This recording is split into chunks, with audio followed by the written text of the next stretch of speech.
Good afternoon, everyone, and welcome back to Oman Spire channel. Today, I'm going to introduce you to Mazzan Al-Farsi. She's a fighter and she's a positive vibe in this community. And we're going to talk a little bit about her recent struggles and what she has been through in the last few years. Mazzan, please introduce yourself to our channel. Thank you so much for having me, Lubna. As you introduced me, Mazzan Al-Farsi, and I'm a patient of lupus since I was about 4 years old. I was diagnosed as a child, but then growing up, there were so many years where I went through a remission, which is practically not having lupus. And then in 2014, due to some struggles that I went through and a bit of stress, what happened was I ended up with 3 strokes and my situation deteriorated once again. And ever since, it's just been a struggle trying to come back. But then when that happened, that's when I realized that this struggle happened for a reason, and probably for me to help find out my other lupus patients, the friends that I have, and support one another. So hopefully, one day I'll be able to do that. This is why I'm trying to put myself out there. I hope so too, but can you explain a little bit about lupus? How do you define it in simple words? Basically, it's my own immune system fighting itself. What happens is with normal people, when they get an infection like a cold or a cough, that's when your immune system fights it to get rid of the infection. Correct. But in my case, unfortunately, my immune system sees my own organs as an infection. So I never know what's going to happen the next day. All lupus patients definitely understand this. One day you might be fine, and the next day you might not be able to get out of bed.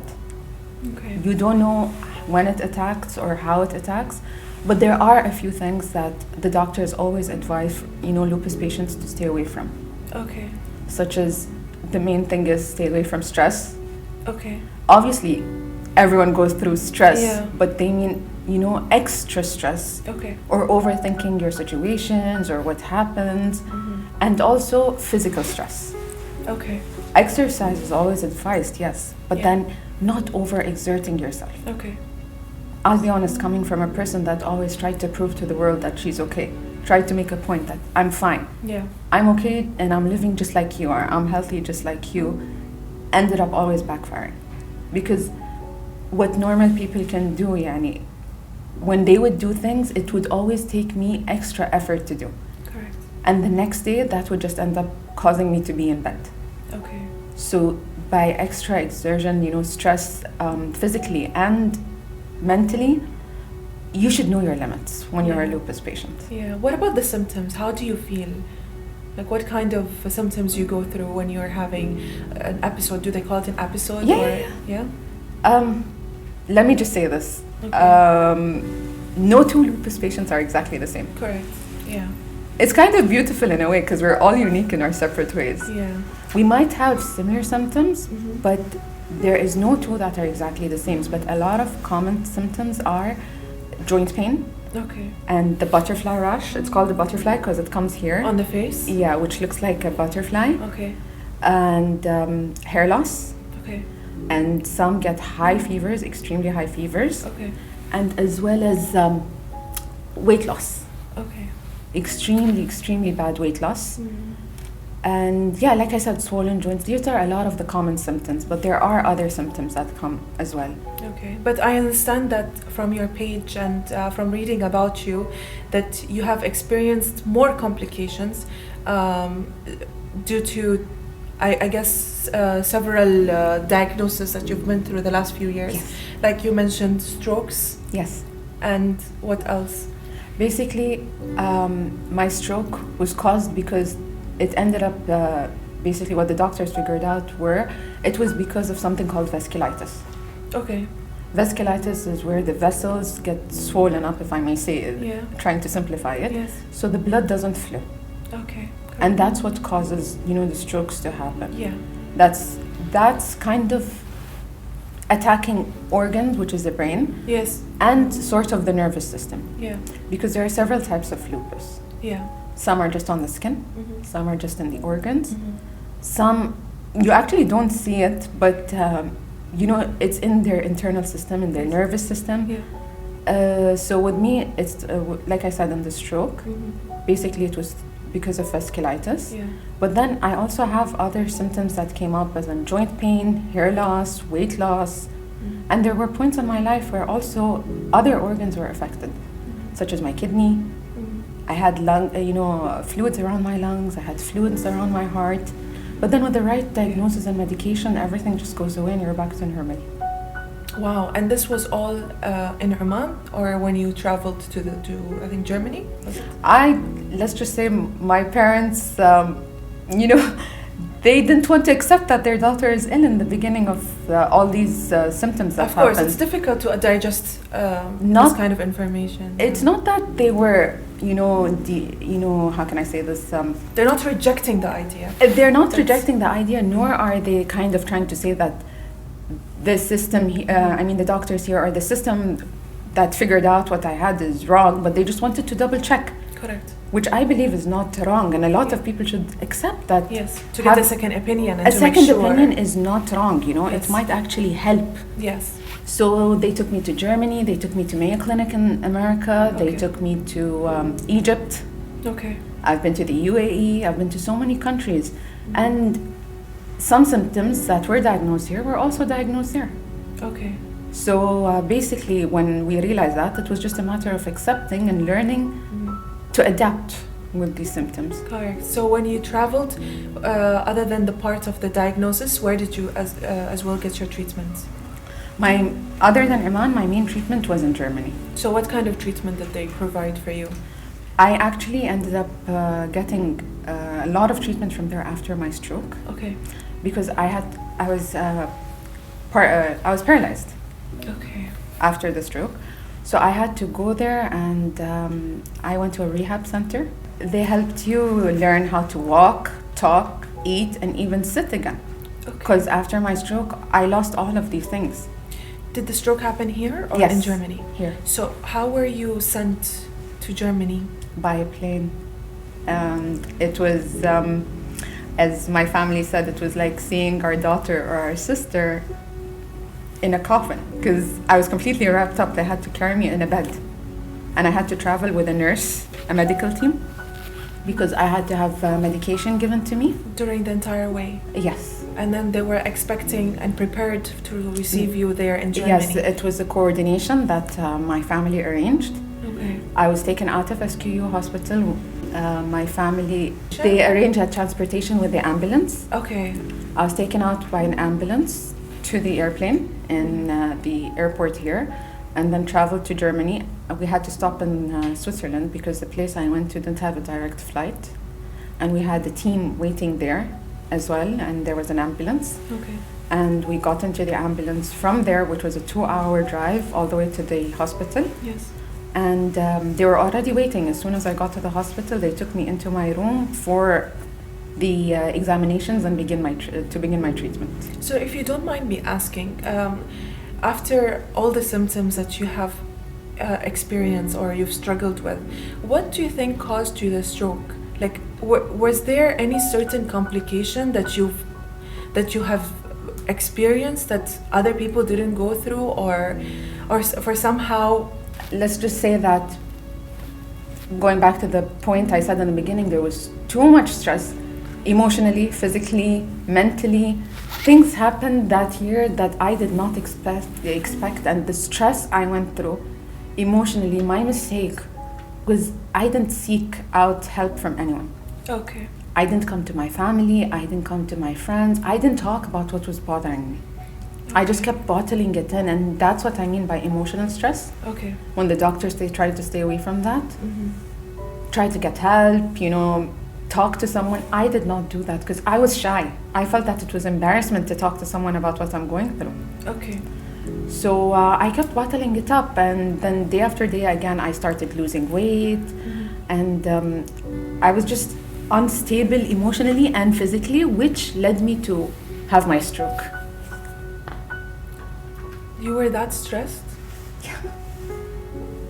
And nobody encouraged you to have any, like a professional support? No, because unfortunately, like I said, I would come to my family, I would go to my checkups with a big smile on my face. Not every book is as its cover, isn't it? Exactly. So but no, don't we have a specific protocol that like the hospital guides you through when you're going through a difficult time? You know, like you described, the complication of lupus seems more like more risky and more dangerous than the lupus itself. So if they knew that stress is a trigger, wasn't there any sort of protocol that they had to guide you through, like maybe put you on okay, I'm sure they prescribed you a lot of medicine, right? Mm-hmm. Other than medicine, like, did they encourage you to like how to proceed with your normal life, where to seek for guidance, to see a consultant, to see you know, like a therapist? I don't know why this is such a big deal in Oman. It's okay to go and talk to a therapist about your issues, about your adapting, anything. If you need to adapt to something, I'm sure it's difficult.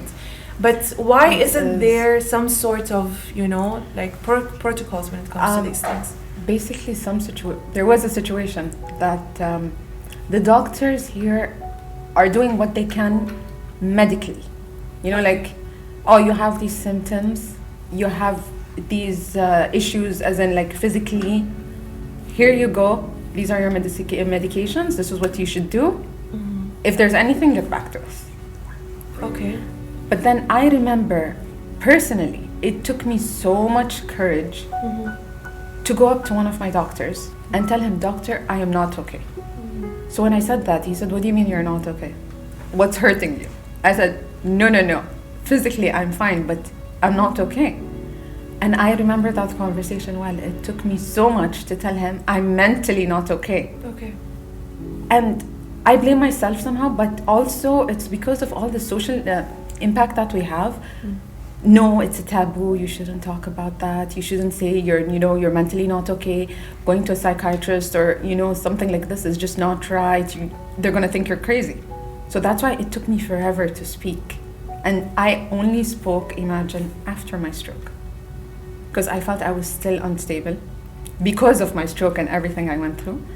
I went to him and he tried to help, and his reaction was, "Okay, you know what? I'm gonna book you an appointment with the psychiatrist in the psych ward." Okay. And I remember when he said, "Okay, it's okay." I think to him that was an effort. I'll be honest, as a doctor here in Oman, yeah. They showed no emotional feelings towards the patient. Of course, yeah. But I think that's the most he could do, because he said, "It's okay, no problem. A lot of people feel that way, and it's fine. I'll book you an appointment in the psych ward." Okay. Did you end up going? No. Were you still embarrassed? Because first of all, when he said it that way, Do you feel like maybe you should have been approached instead of you approaching? In my case, maybe not, but in a lot of cases that I know, yes. I feel the way I was told, "We'll book you an appointment." Yeah, because maybe you should have been approached. Maybe that just for someone saying, "I am not okay," then if you cannot help, you should ask someone, to direct them to that person. So that's what I meant. So for example, if you were diagnosed and your record says that you are under pressure, your record says that you've had side effects because that piled up because of that.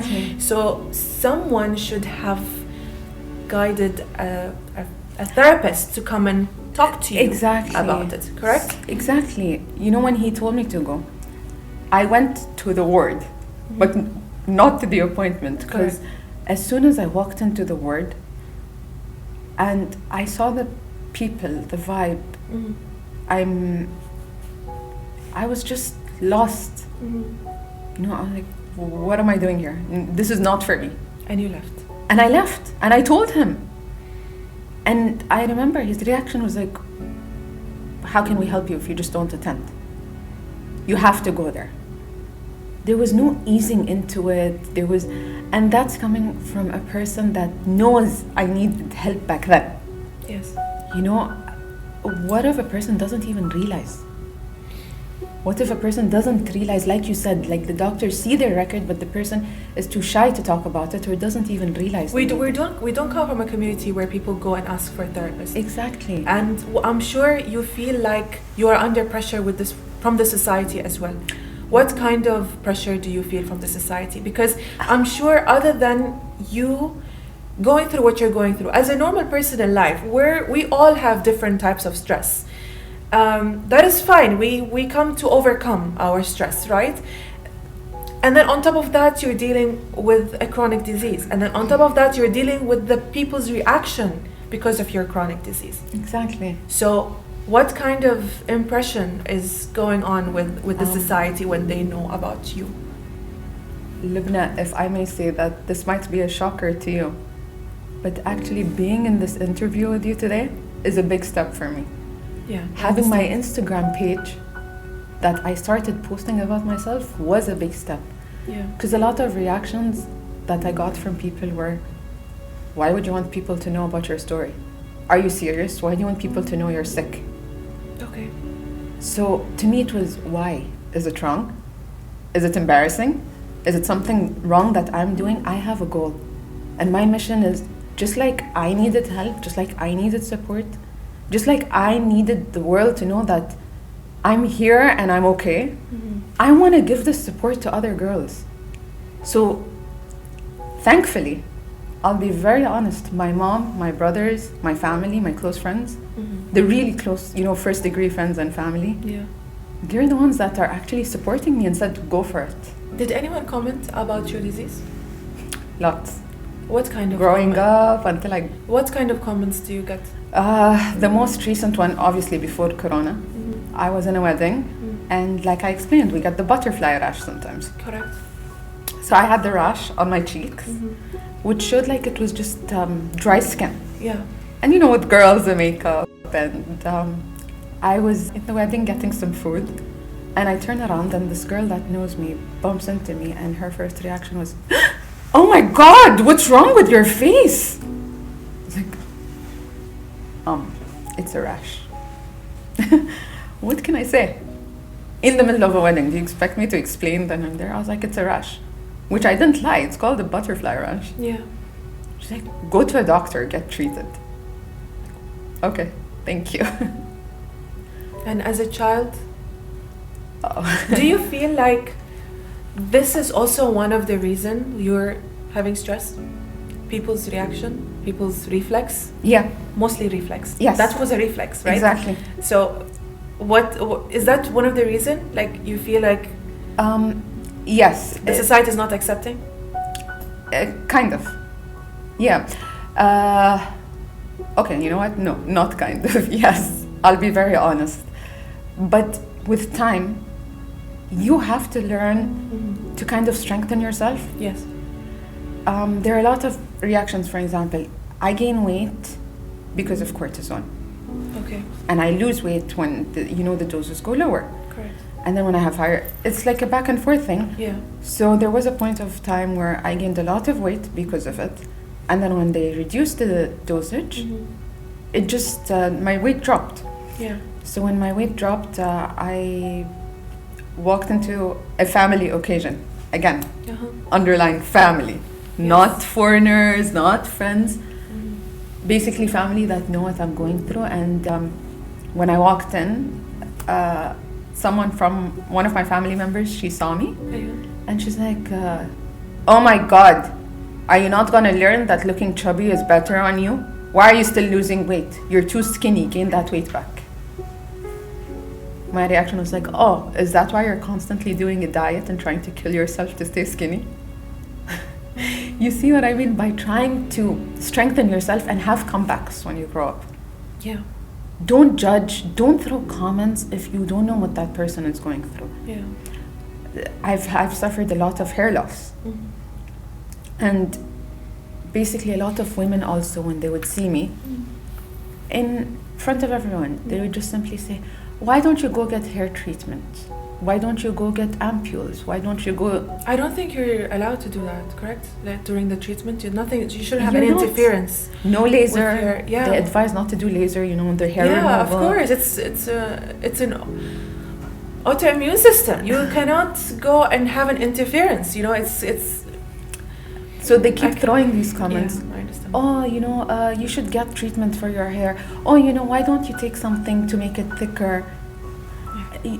I don't mind explaining lupus 1,000 times if people are willing to understand. Yeah. So basically what you're trying to do is spread awareness. Am I right? So the reason you're spreading awareness, is it because lupus is not that common in Oman? Believe it or not, Lubna, lupus is common. But I do not know why, or people just do not want to accept it or educate themselves. Sometimes I think maybe it's because of the lack of campaigns. Mm-hmm. Not that I'm downgrading any illness. Everyone has their own struggles. Yeah. Please, I do not want anyone to understand me wrong when I'm saying this, but there are cancer awareness campaigns. There are diabetes awareness campaigns. Yeah. There are so many different illness, even blood pressure, they do campaigns. Correct. How to treat or how to take care of your blood pressure. Yeah. I'm hoping that one day I will see a lupus supposed to do. Yeah. I hope that lupus patients are given more attention and more awareness is put out in the country. Yeah. And that's why I actually started my Instagram page. Mm-hmm. I started trying to gather people to show them that you're not alone. We're all in this together, Mm-hmm. And alhamdulillah, we've been supporting each other emotionally. Mm-hmm. Some of us through a WhatsApp group that I initiated. Mm-hmm. And we're about 25 girls. We have patients from Royal Hospital, SQU, the military hospital, and Royal Court. Mm-hmm. Yeah. And I'm hopefully we can find more girls and it would help us support one another. Yeah. Speaking of your page, I admire that you didn't focus on the disease. You focused about moving on. You focused about how to overcome and, live, like I said, live the new normal. Like how they call it, the new COVID normal. You're living the double normal, the double COVID normal and the lupus normal. I love how you were so brave and you said that it's important to live in a positive atmosphere, regardless of how much emotional stress you like. How did you even overcome that stress? How did you move from being so low at a point where you felt like this is too much for me, and up to creating this Instagram account and supporting other lupus patients by being you're the top of the head, you're the person that they come for advice? And how did you gain that positive energy without consulting any help? Believe it or not, a lot of my mother, my brothers, and my close friends, they kept telling me to support people from day one. And during my stroke period, I stayed in Germany for about a year. Okay. I kept writing a diary every single day. The first time I picked up a spoon, the first time I walked, the first time I sat down alone, the first time, even when I managed to put on my own shoes for the first time. That was like such a big event for my family. So then after that, I still have that diary. And I realized how much I enjoyed doing that. Yeah. And then that's when they all told me, why don't you just start posting, since you like taking pictures? Yeah. So why don't you combine the both of them together? Yeah. So I said, why not? But I was really scared and reluctant to speak about lupus. Why? Because of the way society looked at us. But then I got to a stage where it's, you know what? Why do they look at you like you're a sick person? Yeah. Why? Just because you're limited to some things? You're not to them, but you're not limited though. To them, they would treat me normally, but then the moment they find out I'm supposedly ill or have lupus, I've gotten situations where some of them would plan trips or outings, and they would actually say, we would love to take you, but we don't know if it's okay. So why don't they let you decide? I think they just don't want to take on the burden, thinking that something might happen to her, and we will have to cut our trip short, or we would have to do something, to treat her. Yeah. They just want to go and have fun, not having to incur that extra burden. Okay. I don't blame them, but then this is where the whole education comes in. Okay. This is the whole part where educate yourself, or try to ask the person, like you said, can you, or is it okay or not? Don't just decide for that person. Yeah. This reminds me of Selena Gomez. She's a lupus patient that I found out recently, and she's a singer. She works like a lot, and she dances, so that's physical movement. She's under pressure because of her label, and now she has a cooking show. I don't see anyone telling her she can't do that. So I really love the fact that you overcome all these comments, and you didn't want to listen to nobody, and you just wanted to be out there, spread awareness, educate those people who feel like they have something to say about lupus, and also maybe encourage people to step out of their bubble and talk about it. I feel like this conversation is also heading towards why, just like lupus and any other aspect in life, we are under pressure, and it's okay to talk about it. It's okay to go and complain and speak to a professional if there is no one else to help us. It is okay. Like 100 times, it is okay. It is not something to be shy about. It is not something that you feel like it's going to minimize your value, or it's just going to make you. No, it's going to actually help a lot. Unfortunately, the society here, if you seek help, you're crazy. No, you're not. But thankfully, I feel a lot of awareness is coming up regarding that. Okay. With the new generation and the new society, yes, mental health is such a big issue. Awareness, yeah, it's such a big issue, and they really try to focus on that. Oh, I feel hopefully just like that's getting around, maybe I'll achieve my goal and people will know what lupus is. It will become a norm, just like all the other diseases they've heard of. Yeah. Some people think, it's contagious, believe it or not. They try to avoid me thinking they might catch it. Yeah. And again, they didn't ask. It's just as long as they, since they heard it's an illness, we'll stay away. Yeah. So some judgments were thrown left, right, up and center. Yeah. But I have faith that hopefully one day I'll achieve my goal, inshallah. And you will. You're so brave to sit with us today and talk about it. You're brave to initiate maybe the first lupus page, Rahman.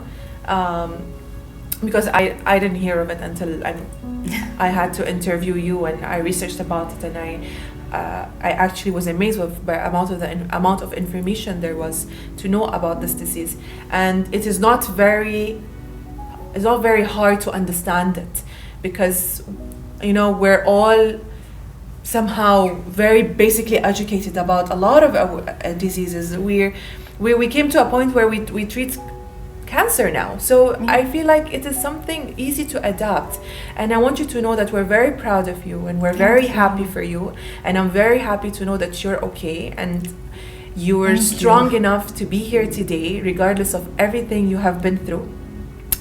And I want you to know that your page will go somewhere, and your awareness will reach, your voice will be heard, and we're hoping with Oman-Spire we're going to promote that and make sure that everyone knows about lupus, and hopefully that everyone gets the general idea about it.